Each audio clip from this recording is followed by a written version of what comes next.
Assalamu alaikum. I hope you all are fine by the grace of Allah Azza. Today we will start a new topic, lines and angles. In this chapter we will learn about perpendicular lines, parallel lines and transversal, and how to construct perpendicular and parallel lines. First I explain perpendicular line. Perpendicular lines are two lines that intersect at 90 degree. कह रहे हैं perpendicular lines वो lines होती हैं जो 90 degree पे एक दूसरे को कंस्ट्रक्ट कर रही होती इंटरसेक्ट हो रही होती हैं. यानी यहाँ पे आपने देखा ए बी एक लाइन थी, इसको सी डी लाइन ने इंटरसेक्ट किया पॉइंट ओ पे, तो ये हमारे पास जो डिग्री बनी है हमारे पास 90 डिग्री का एंगल बना. तो perpendicular lines are two lines that intersect at 90 degree. Second is parallel lines. Parallel lines क्या होती हैं? Two lines which have the same distance between them and do not intersect are called parallel lines. कह रहे हैं ऐसी two lines जो same distance से होती हैं, जिनका सेम डिस्टेंस होता है, यानी एक दूसरे के बिटवीन जो उनका डिस्टेंस आ रहा होता है वो आपका सेम आ रहा होता है. यानी यहाँ भी जो डिस्टेंस होगा यहाँ भी वही डिस्टेंस होगा, और ये दोनों लाइंस एक दूसरे को इंटरसेक्ट नहीं करती, यानी ये एक दूसरे के साथ साथ चल रही होती हैं. ये कोई भी एक ऐसा पॉइंट नहीं आता जहाँ पे एक दूसरे को इंटरसेक्ट कर रही हों. ऐसी लाइंस को कहा जाता है पैरेलल लाइंस. ट्रांसवर्सल क्या होता है? A line that cuts two और more parallel lines at different points is called a transversal. कह रहे हैं ट्रांसवर्सल क्या होता है? आपके पास टू या टू से ज़्यादा, टू और मोर यानी दो या दो से ज़्यादा लाइंस पैरेलल लाइंस को एक पॉइंट पे, डिफरेंट पॉइंट पे जो है जो लाइन कट कर रही होती है. अब देखिए यहाँ पे ये मेरे पास पैरेलल लाइंस थी, यहाँ पे जो मेरे पास पी क्यू है ये ट्रांसवर्सल लाइन है. तो ये यहाँ एल को यहाँ पे कट, ए बी को यहाँ कट कर रही है और सी डी को यहाँ कट कर रही है. डिफरेंट पॉइंट्स पे कर रही है ना. तो डिफरेंट पॉइंट्स पे जो लाइन पैरेलल लाइंस को डिफरेंट पॉइंट्स पे जो लाइन कट कर रही होती है, दिस इज़ कॉल्ड ट्रांसवर्सल. ठीक है. Page 135, exercise 12A. Question number 1 is draw a line segment A B of length 6.6 centimetre. Bisect it perpendicularly at N using a ruler and set square. कह रहे हैं आपने एक लाइन सेगमेंट ड्रॉ करनी है A B और उसे bisect करना है परपेंडिकुलरली एन के पॉइंट पे रूलर और सेट स्क्वायर को यूज़ करते हुए. अब सबसे पहले हम 6.6 सेंटीमीटर का की लाइन सेगमेंट को ड्रॉ करेंगे.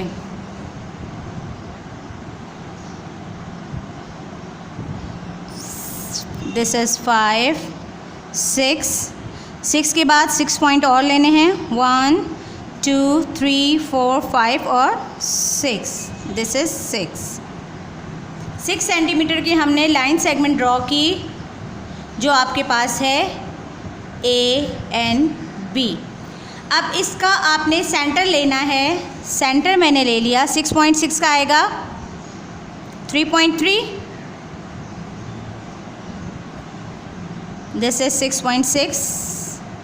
मैंने इसका 3.3 इसका सेंटर ले लिया. This is centre, this is an. ठीक है.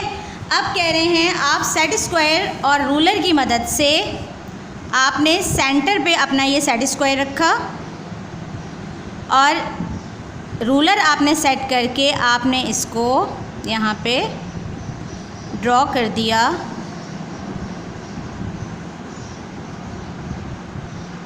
This is perpendicular. यहाँ से इसको थोड़ा सा नीचे ले आते हैं. ये हमारा परपेंडिकुलर ड्रॉ हो गया. ये है P, दिस इज़ Q.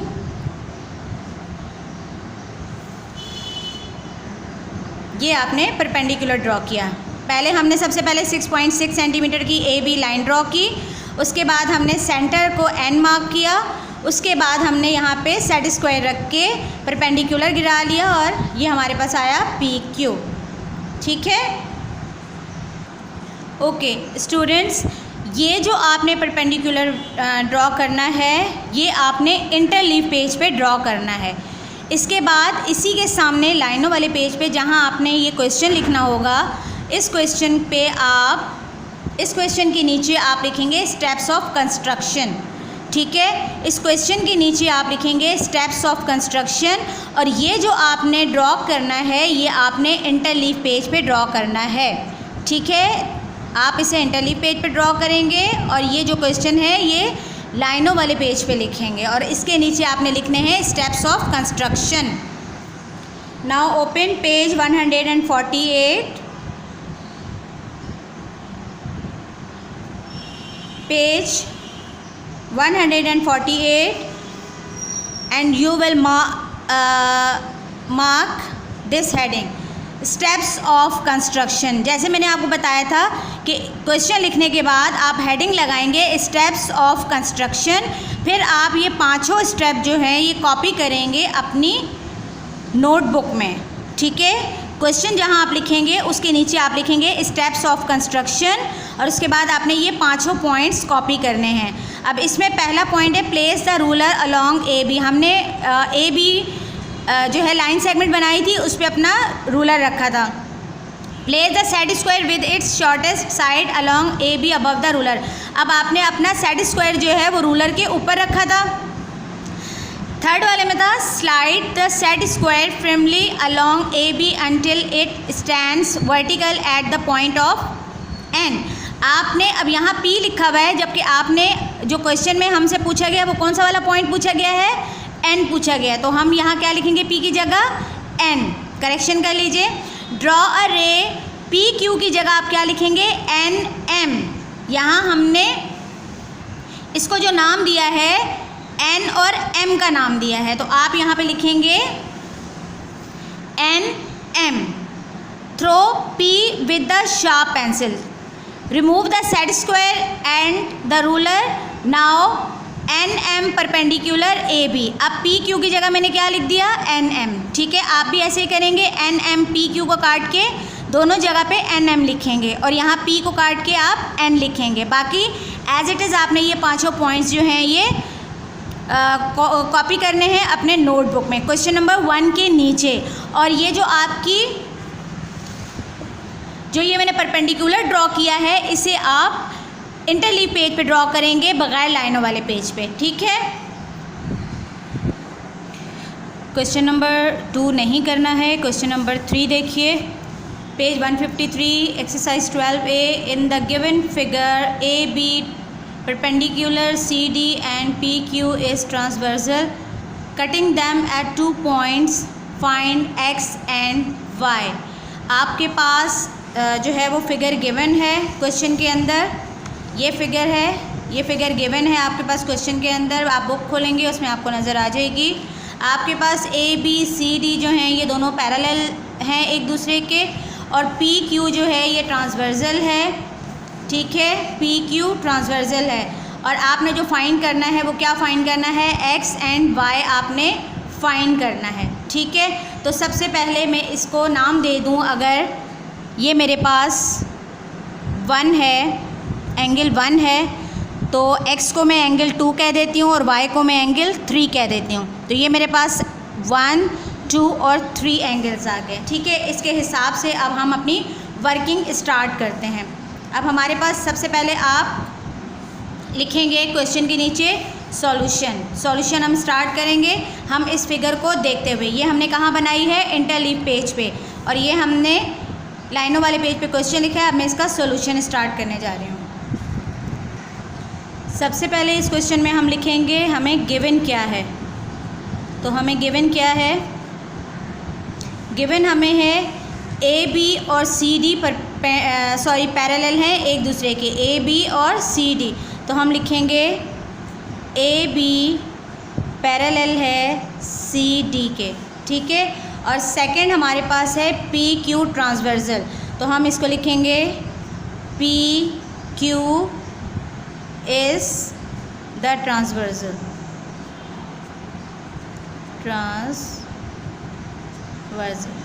ठीक है, अब हमारे पास A B C D parallel आ गए, पी क्यू ट्रांसवर्सल आ गया, और हमारे पास एंगल 1 हमें गिवन है 140, तो हम लिखेंगे angle 1 is equal to 140 degree. अब हमें रिक्वायर्ड क्या है, रिक्वायर्ड हमें है x और y, तो x और y क्या है, एंगल 2 एंड एंगल 3। x या angle 1 sorry angle 2 and y angle 3, ठीक है। हमें एंगल 2 और एंगल 3 रिक्वायर्ड हैं, सही है। अब हम करेंगे solution.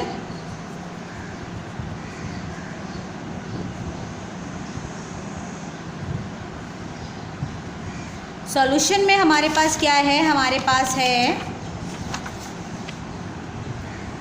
A B is parallel C D and P Q transversal, angle 1, 2 और 3। अब हमारे पास एंगल 1 और एंगल 3 ये क्रॉसपॉन्डिंग एंगल्स हैं, ठीक है, ये क्रॉसपॉन्डिंग है, यानी ये एक ही लाइन में आ रहे हैं, तो 1 और 3 जो है ये आपके पास क्रॉसपॉन्डिंग एंगल है, ठीक है। तो हम ये लिख सकते हैं कि एंगल 1 और एंगल 3 आर इक्वल, क्योंकि जो 140 अगर मैं यहाँ डी रखूँगी तो ये लाइन 140 की ही आएगी, अगर मैं यहाँ डी रखूँगी तो ये भी लाइन मेरे पास 140 की ही आएगी, तो बोथ आर सेम। तो एंगल 1 इक्वल टू एंगल 3, तो हम कैसे इसको लिखेंगे, angle 3 is equal to angle 1 and both are corresponding, ठीक है, ये क्रॉसपॉन्डिंग है। Angle 3 is equal to angle 1, angle 3 हमारे पास नहीं है, एंगल 1 हमारे पास क्या है 140 डिग्री। सो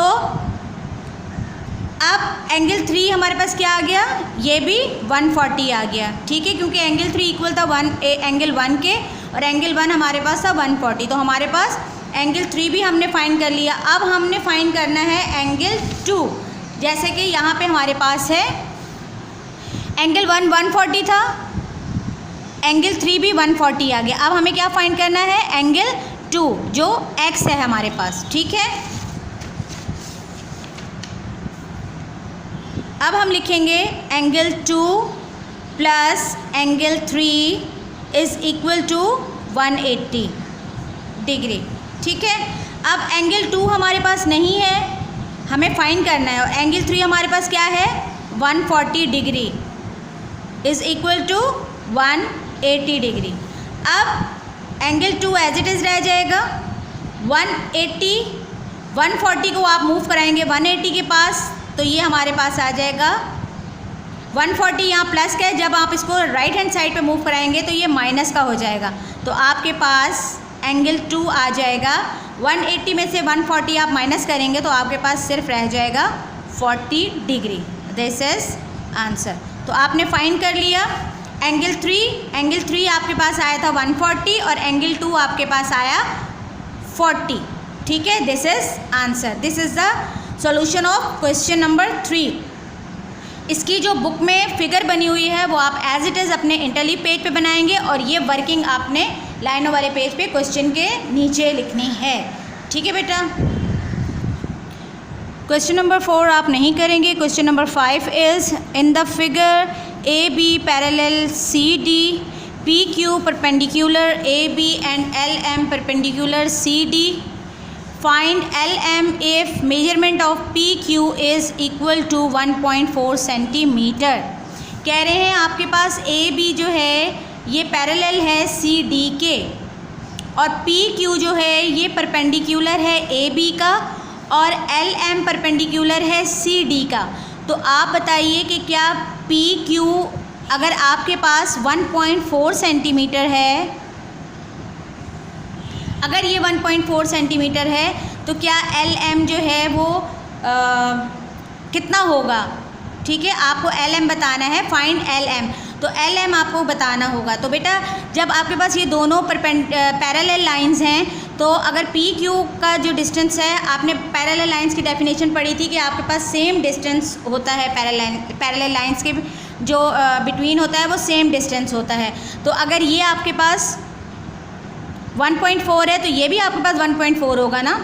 तो वर्बली तो हम बता सकते हैं कि P Q is equal to L M, क्योंकि हमारे पास पैरेलल लाइंस का जो डिस्टेंस होता है वो सेम होता है। तो हमें इसको फाइंड करके भी बताना है, इसकी वर्किंग भी बतानी है कि कैसे ये सेम होगा। इसमें हमारे पास सबसे पहले सॉल्यूशन गिवन क्या है आपके पास,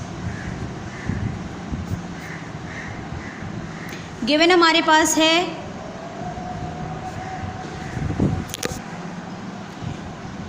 P Q is equal to 1.4 centimetre.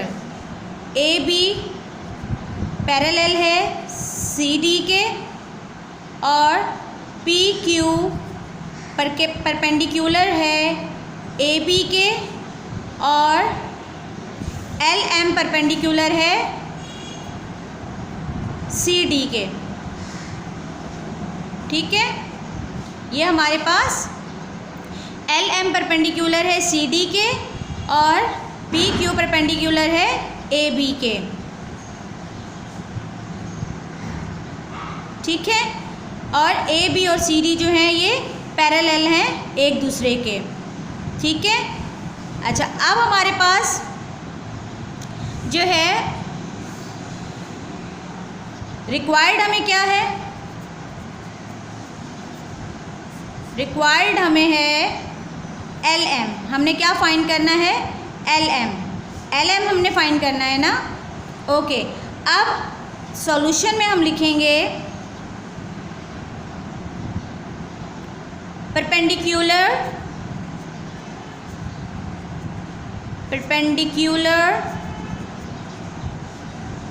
Distance between parallel lines is always constant। आपको बताया था ना कि पैरेलल लाइंस का जो डिस्टेंस होता है वो ऑलवेज कांस्टेंट होता है, यानी एक जैसा होता है। तो अगर एल एम जो है वो इक्वल है पी क्यू के, तो एल एम जो है पी क्यू कितना है 1.4 सेंटीमीटर, तो एल एम कितना होगा 1.4 सेंटीमीटर। This is answer. ठीक है, this is answer.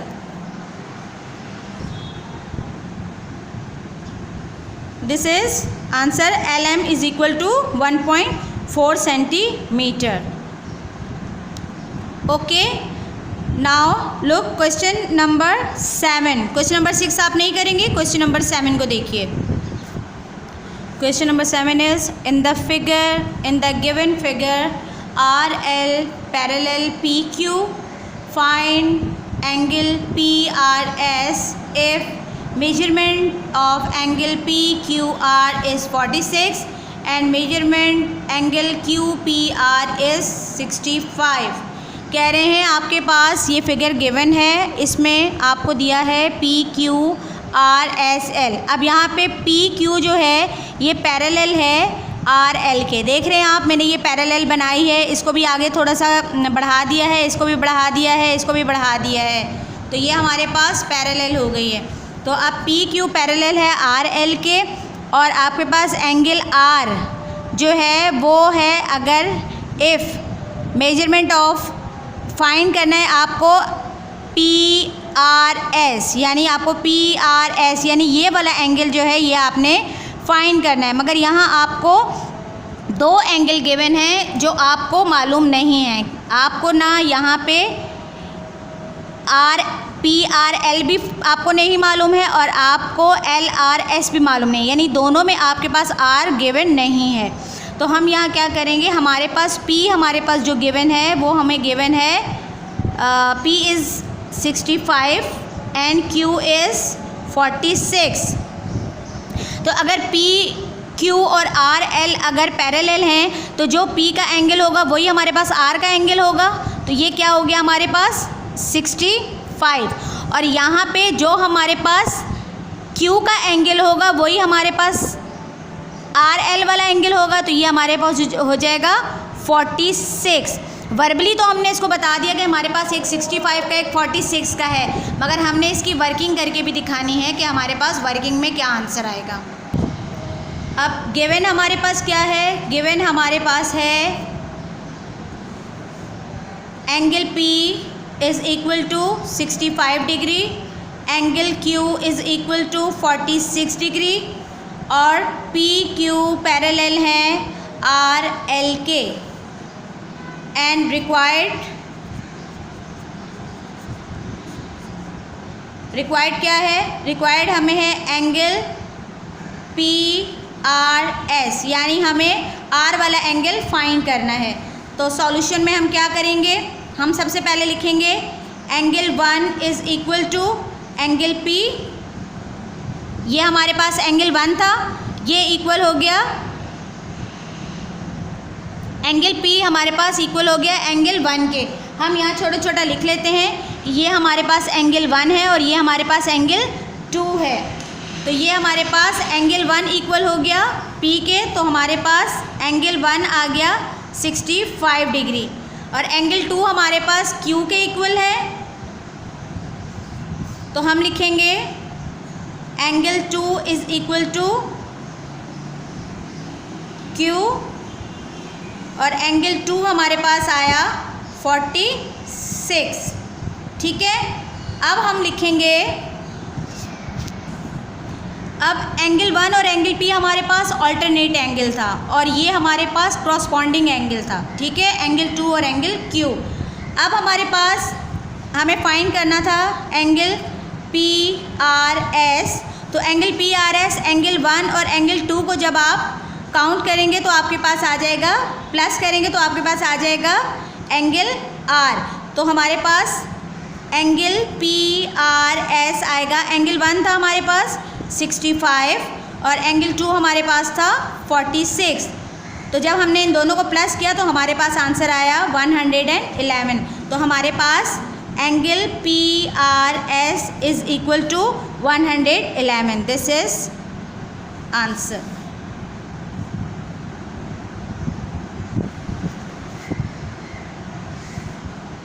This is answer 65 plus 46 111। This is answer of PRS। Okay बेटा, ये क्वेश्चन है आपके इस एक्सरसाइज के 12A के। इसमें आपने क्वेश्चन नंबर 1, 3, 5 और 7 ये क्वेश्चन सॉल्व करने हैं।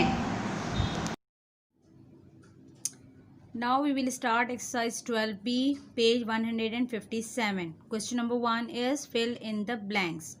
Dash lines form an angle of 90। कह रहे हैं कौन सी लाइंस जो हैं वो 90 का एंगल बनाती हैं। हमारे पास 3 तरह की लाइंस होती हैं, एक हमारे पास होती है स्ट्रेट लाइन, एक होती हैं पैरेलल लाइंस और एक होती हैं परपेंडिकुलर लाइंस। अब हम चेक करते हैं कि हमारे पास तीनों में से कौन सी लाइन जो हैं वो 90 का एंगल बनाती। अब मैं सबसे पहले यहाँ पे स्ट्रेट लाइन बना रही हूँ। अब मुझे बताइए कि दिस इज़ स्ट्रेट लाइन, क्या ये 90 का एंगल बना रही है? नहीं बना रही है।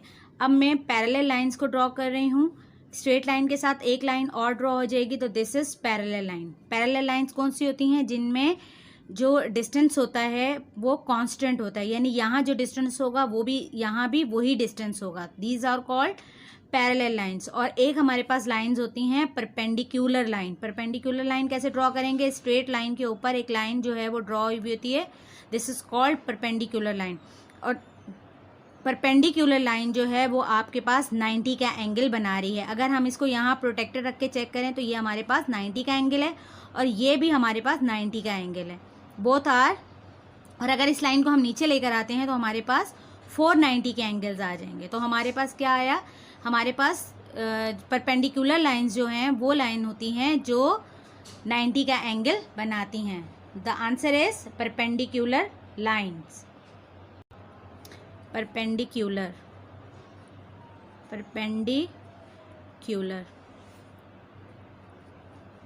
perpendicular lines form an angle of 90. Dash lines maintain a constant distance between them. मैंने अभी आपको बताया था कि कौन सी लाइंस ऐसी होती हैं जिसमें जो है वो डिस्टेंस जो है वो कांस्टेंट होता है. Exactly parallel lines. Parallel lines वो लाइंस होती हैं जिसमें डिस्टेंस जो है वो हमेशा कांस्टेंट होता है. Number 3 is when a transversal intersects two parallel lines dash interior angles are formed. कह रहे हैं कि जब ट्रांसवर्सल लाइन जो है वो टू पैरेलल लाइंस को इंटरसेक्ट करती है तो कितने इंटीरियर एंगल्स जो हैं वो बनते हैं. Let me check. अब यहाँ हमारे पास पैरेलल लाइंस हैं और इसको एक लाइन ट्रांसवर्सल लाइन इंटरसेक्ट कर रही है, तो आपके पास इंटीरियर एंगल्स कौन से बनेंगे. ये आपके पास एक्सटीरियर एंगल हो गए और ये जो अंदर वाले हैं ये इंटीरियर हैं. ये अंदर वाले इंटीरियर हैं और ये वाले एक्सटीरियर हैं. तो इंटीरियर एंगल कौन से होंगे. 1 2 3 4. कितने इंटीरियर एंगल बने आपके पास. 4 इंटीरियर एंगल्स बने. तो आंसर इज 4. Answer is 4. अब number 4 is when a transversal intersects two parallel lines the alternate angles are dash. कह रहे हैं कि जब एक ट्रांसवर्सल लाइन पैरेलल लाइंस को कट करती है तो जो alternate angles होते हैं वो क्या होते हैं. वो इक्वल होते हैं. क्या होते हैं. इक्वल होते हैं. अब number 5 is sum of complementary angles is. अब जो कॉम्प्लीमेंट्री एंगल्स का जो सम होता है वो हमारे पास होता है 90 डिग्री. क्या होता है 90 डिग्री. और सप्लीमेंट्री का जो एंगल होता है वो कितने के इक्वल होता है. वो 180 के इक्वल होता है. तो this is 90 degree and supplementary is 180 degree. Look at question number 2. State whether the following are true और फॉल्स. कह रहे हैं आप बताइए इसमें कौन से ट्रू हैं और कौन से फॉल्स हैं. Adjacent angle have a common vertex. कह रहे हैं एडजेसेंट एंगल जो होता है उसमें वर्टेक्स जो है वो कॉमन होते हैं. अब ये हमारे पास सपोज दैट एक एंगल है मेरे पास. ठीक है. और इसमें मैंने एडजेसेंट एंगल एक बना दिया है. तो मेरे पास एक एंगल ये आ गया. सपोज दैट मैं इसको नाम दे रही हूँ ABC एंड D. ठीक है. अब मेरे पास ये एडजेसेंट एंगल है. अब ABC एक एंगल है. CBD एक एंगल है. तो दोनों एंगल्स का जो कॉमन है वो कौन सा वाला वर्टेक्स है. B. तो दोनों एंगल्स ने सेम वर्टेक्स लिया ना. तो आंसर क्या होगा इसका. Adjacent angle have a common vertex. This is true और false. Yes this is true. Second is supplementary angle add up to 60. मैंने आपको बताया अभी ब्लैंक्स जब हम सॉल्व कर रहे थे मैंने कहा था सप्लीमेंट्री एंगल कितने के इक्वल होता है 180 के इक्वल होता है. तो this is false. Number 3 is vertically opposite angle are equal. कह रहे हैं वर्टिकली अपोजिट एंगल जो हैं वो इक्वल होते हैं. तो this is true. Number 4 is the sum of angle in a triangle is 360. कह रहे हैं ट्राइंगल का जो सम होता है वो 360 होता है. क्या 360 होता है ट्राइंगल का सम. बिल्कुल भी नहीं होता. ट्राइंगल का सम कितना होता है 180. This is false. Number 5 is when a parallel lines are cut by a transversal the interior angles are complementary. कह रहे हैं कि जब ट्रांसवर्सल लाइन जो है वो पैरेलल लाइन को कट करती है तो जो इंटीरियर एंगल्स होते हैं वो कॉम्प्लीमेंट्री होते हैं. ऐसा नहीं होता है क्योंकि आपके पास लेट मी चेक. ये हमारे पास ट्रांसवर्सल लाइन है जो पैरेलल लाइंस को कट कर रही है. अब इसके ये वाले इंटीरियर एंगल्स जो हैं क्या ये कॉम्प्लीमेंट्री हैं. कॉम्प्लीमेंट्री क्या होता है इक्वल टू 90. तो क्या ये इक्वल अगर हम इसको हाइट कर दें एक्सटीरियर एंगल्स को अगर हम हाइट कर दें तो क्या आप ये देखिए ये आपके पास जो एंगल आ रहा है क्या ये 90 का आ रहा है. बिल्कुल भी नहीं आ रहा है. ये आपके पास 90 से अबव आ रहा है. और अगर हम इसको हाइट करके अगर हम यहाँ से हम इसको वर्टेक्स बना के देखें तो क्या ये 90 का आ रहा है? बिल्कुल भी नहीं आ रहा, तो ये हमारे पास कॉम्प्लीमेंट्री एंगल नहीं है, तो this is false. Answer is false. Question number 3 is draw two intersecting lines and mark the pairs of vertically opposite angle। कह रहे हैं दो लाइंस आप वर्टिकली अपोजिट लाइंस जो हैं वो ड्रॉ करें और उनको मार्क करें और उनके पेयर्स को मार्क करें। ठीक है, तो हम सबसे पहले लाइंस ड्रॉ करेंगे। अब हम 2 लाइंस ड्रॉ करेंगे, एक हम ऐसे ड्रॉ कर लेंगे और एक हम ऐसे ड्रॉ कर लेंगे। These are vertically opposite lines. अब इसको मैं नाम दे देती हूँ ए का, इसको मैं नाम दे देती हूँ बी का, इसको मैं कहती हूँ सी एंड दिस इज डी। ठीक है, अब और सेंटर इज ओ। अब यहाँ पे हमारे पास एक एंगल बन रहा है ए ओ सी, एक हमारे पास बन रहा है D O B. These are opposite angle. हमें इस तरह पढ़ने में प्रॉब्लम भी हो सकती है, हम कोई मिस्टेक भी कर सकते हैं, तो हम इसे क्या करते हैं, हम इसे नंबरिंग दे देते हैं 1 2 3 एंड 4। अब इसका आंसर लिखने के लिए हम क्या करेंगे? अच्छा बेटा, आप इसे ड्रॉ कहाँ करेंगे? आप इसे इंटरलीव पेज पे ड्रॉ करेंगे। क्वेश्चन आप लाइनों वाले पेज पे लिखेंगे और आंसर भी आप इसका लाइनों वाले पेज पे लिखेंगे, और ड्रॉ आप इसे क्या कहाँ करेंगे? इंटरलीव पेज पे। ठीक है,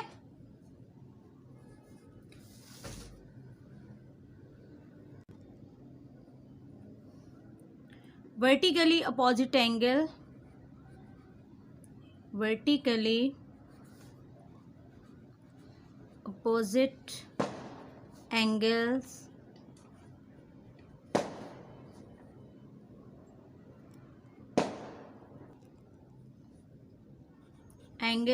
आर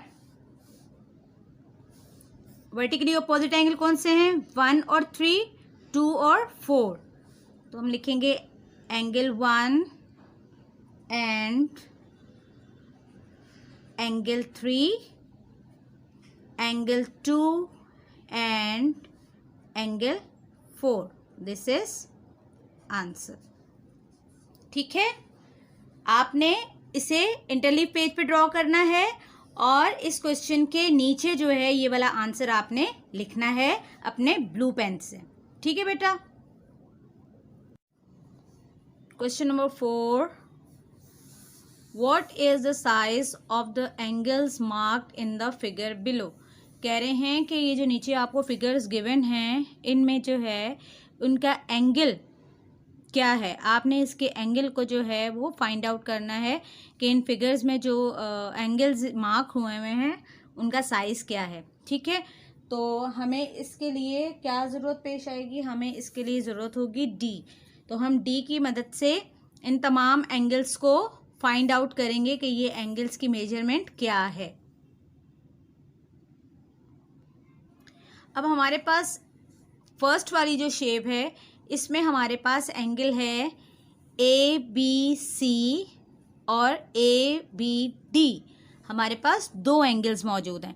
अब यहाँ हमारे पास लाइंस क्योंकि छोटी हैं हमें मेजरमेंट करने में प्रॉब्लम होगी, तो हमने यहाँ पे लाइंस को बढ़ा लिया, एक्सटेंड कर लिया। मैंने स्केल से इस लाइन को एक्सटेंड कर लिया है, यानी बढ़ा लिया है। अब मेरे पास यहाँ पे वर्टेक्स में चेक करूँगी, वर्टेक्स कहाँ है? ए। पॉइंट ए जो है वो इन एंगल्स का वर्टेक्स है। अब मुझे डी को कहाँ सेट करना है? वर्टेक्स पे। अगर हमारे पास लेफ्ट साइड पे वर्टेक्स होगा तो हम डी का कौन सा वाला स्केल पढ़ेंगे? हम इनर स्केल पढ़ेंगे। और अगर हमारे पास वर्टेक्स राइट हैंड साइड पे होगा तो हम आउटर स्केल को पढ़ेंगे।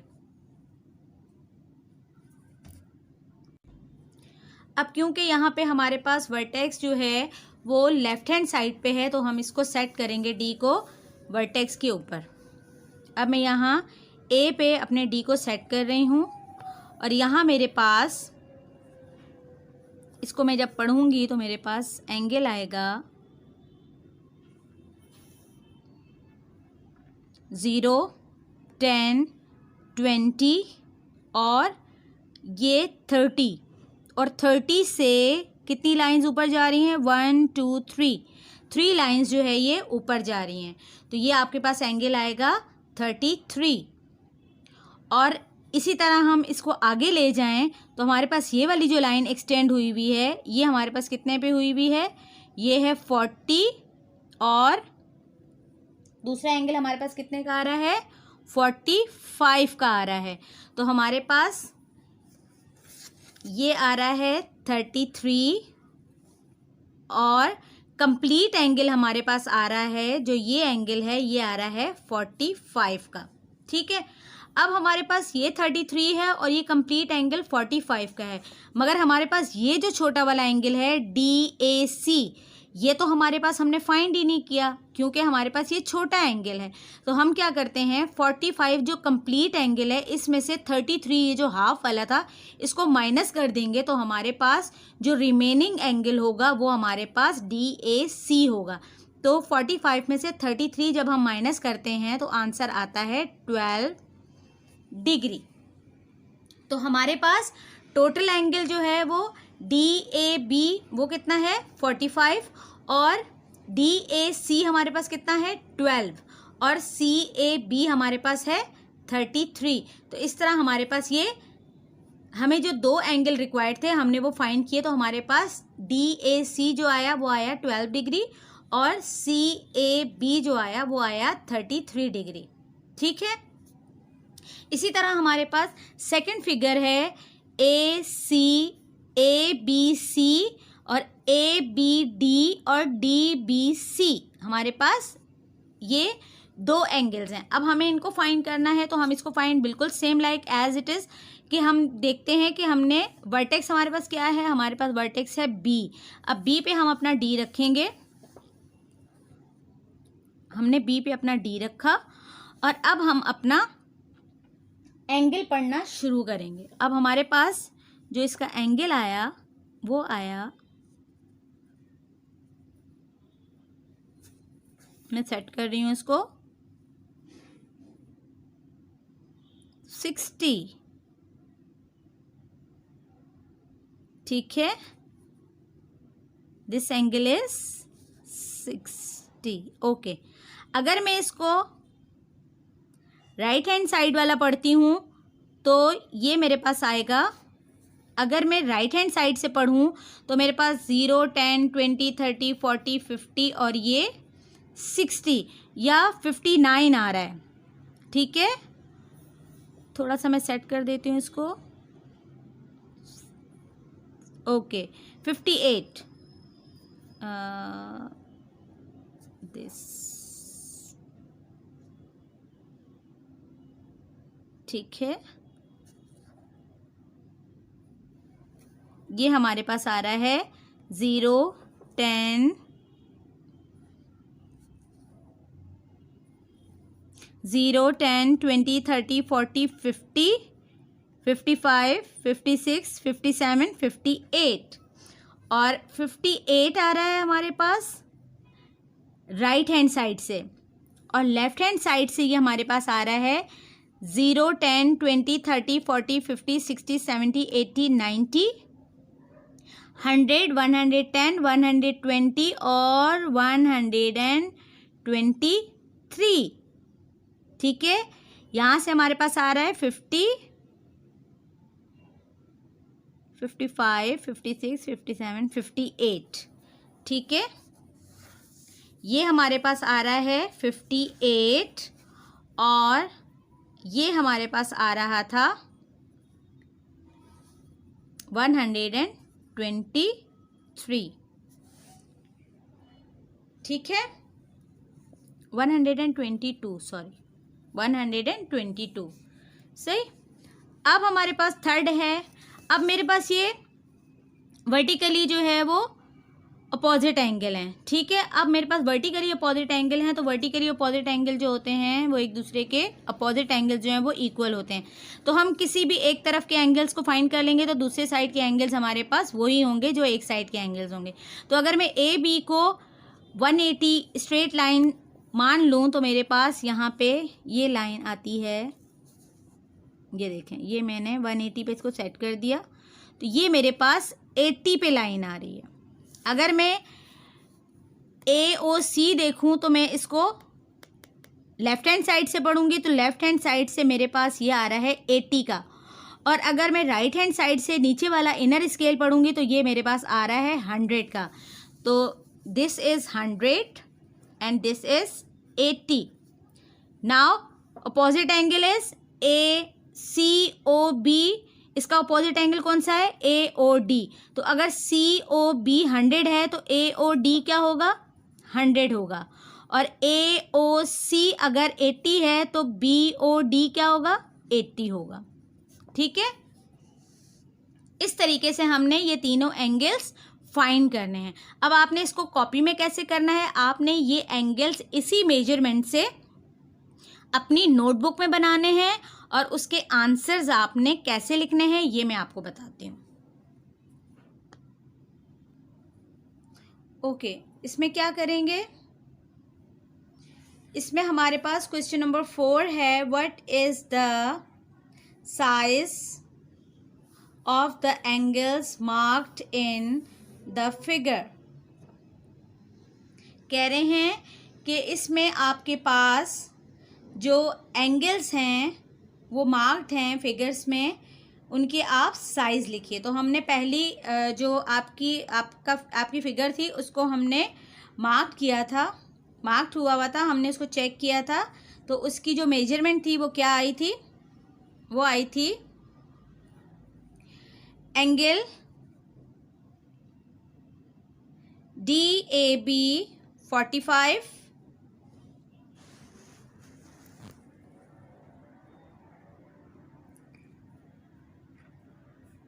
जो टोटल एंगल हमने फाइंड किया था वो था DAB, जो था आपके पास 45।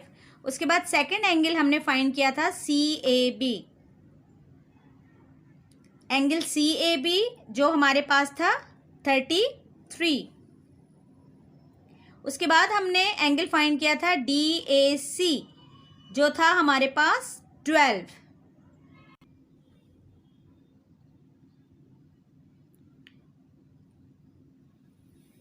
सेकंड फिगर में क्या था हमारे पास? सेकंड फिगर में हमारे पास था एंगल ABD जो इक्वल था 122 के, और उसका सेकंड एंगल हमारे पास था DBC जो इक्वल था 58 डिग्री के।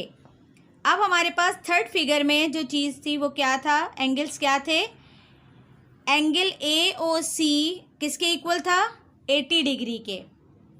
उसके बाद सेकंड एंगल हमारे पास था DOB जो हमारे पास था 80 डिग्री के। उसके बाद हमारे पास COB जो था वो हमारे पास था 100 के, और AOD जो था वो हमारे पास था 100 के। क्योंकि ये अपोजिट एंगल हैं एक दूसरे के, इसलिए ये सेम होंगे। तो आपने अपनी नोटबुक में बिल्कुल सेम लाइक आपने काम करना है। आपने क्या करना है, आपने फिगर्स बनानी है। सबसे पहले अपनी बुक से क्वेश्चन नंबर 4 की फिगर्स जो आपके पास मेजरमेंट आई है उस मेजरमेंट के आपने फिगर्स बनानी है, और उसके बाद आपने लाइनों वाले पेज पे अपना ये क्वेश्चन लिख के उसके ये वाले आंसर सेम बिल्कुल इसी तरह लिखने हैं जैसे मैंने लिखे हैं। नंबर 1 डाल के उसकी मेजरमेंट, नंबर 2 डाल के उसकी मेजरमेंट, और नंबर 3 डाल के उसकी मेजरमेंट आपने लिखनी है। Now look at multiple choice questions.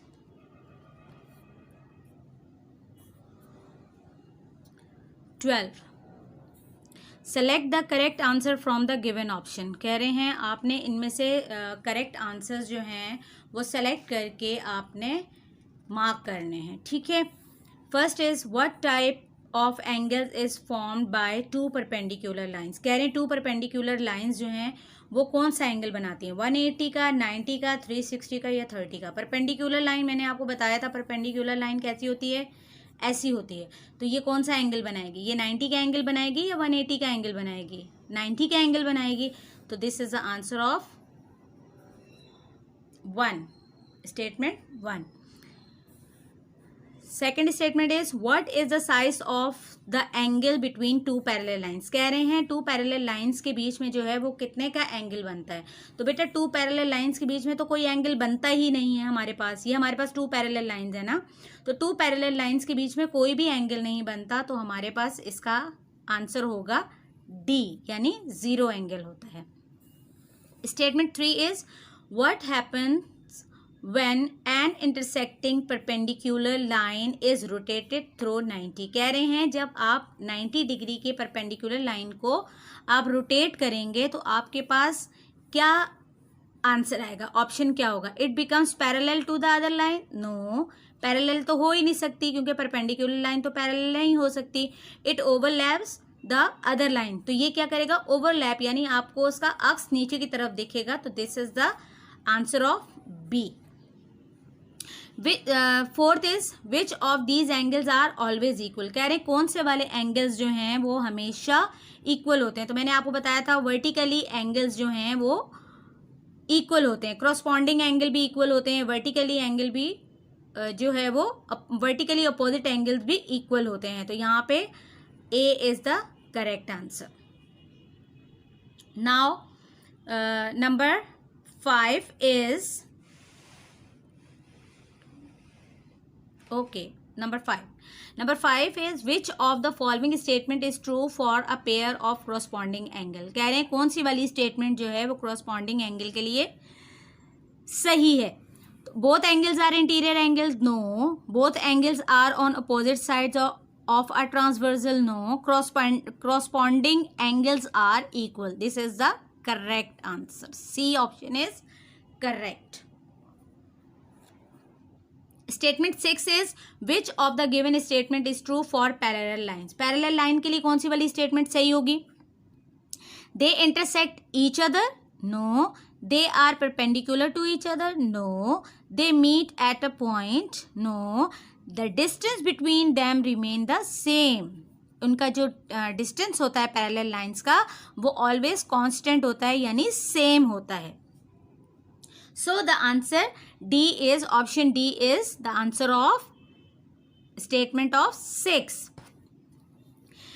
Now statement 7 is identify the pair of angles which are supplementary and vertically opposite। कह रहे हैं सप्लीमेंट्री भी होंगे मगर वर्टिकली अपोजिट भी होंगे। तो सप्लीमेंट्री कितने के होते हैं आपको मैंने बताया था, कॉम्प्लीमेंट्री तो 90 का होता है मगर सप्लीमेंट्री कितने का होता है, 180 का होता है। मगर हमें पेयर ऑफ बताना है तो हम यहाँ पे क्या 45 और 35 का पेयर ले सकते हैं। क्या ये 180 बनेगा, नहीं बनेगा। 100 और 80 नहीं बनेगा क्योंकि हमें वर्टिकली अपोजिट एंगल देखना है। तो वर्टिकली अपोजिट एंगल दोनों सेम होने चाहिए, दोनों 100 होने चाहिए या दोनों 80 होने चाहिए। तो अगर हम 100 करेंगे तो हमारे पास आंसर नहीं आएगा और 80 करेंगे तो भी आंसर नहीं आएगा। तो C option is the correct option, correct answer. ठीक है। D is which of the following angles in an obtuse angle. कह रहे हैं कौन सा वाला एंगल जो है वो आपके पास ऑब्ट्यूज एंगल। अब हम इसको कैलकुलेट करके देखते हैं कि हमारे पास ऑब्ट्यूज एंगल कौन सा वाला होगा। 5 को अगर मैं 90 से कैंसिल करूं तो मेरे पास आता है 18 2s आर 36, ये मेरे पास एंगल आएगा 36 का। 9 1s आर 9, 9 2s आर 18, ये मेरे पास आएगा 40 डिग्री का। 6 1s आर 6, 6 3s आर 18, ये मेरे पास आएगा 150 डिग्री का और ये मेरे पास आएगा 63 डिग्री का। तो मेरे पास जो ऑब्ट्यूज एंगल है वो हमेशा 90 से बड़ा होता है, तो C option is correct. Number 9 is the angle X and 90। कह रहे हैं जो एंगल एक्स है वो 90 है, तो एक्स आर, तो एक्स वाला जो एंगल होगा वो कौन सा होगा, कॉम्प्लीमेंट्री होगा, सप्लीमेंट्री होगा, वर्टिकली अपोजिट होगा या ऑल्टरनेट एंगल होगा। Obviously this is complementary angles. 90 का जो एंगल होता है वो आपके पास कौन सा होता है, कॉम्प्लीमेंट्री एंगल्स होता है। अब आपने ये तमाम स्टेटमेंट्स जो हैं मल्टीपल चॉइस की अपनी नोटबुक में सॉल्व करनी है, नोटबुक में उतारनी है। ठीक है। और तमाम काम आपने अपनी ज्योमेट्री की कॉपी में करना है और शेप्स जो हैं वो आपने अपनी इंटरलीव पेज पे बनानी है और जो रिटन वर्क है वो आपने अपना लाइनों वाले पेज पे करना है। और फिगर बनाते हुए आपने पेन यूज़ नहीं करना, आपने पेंसिल से फिगर ड्रॉ करनी है।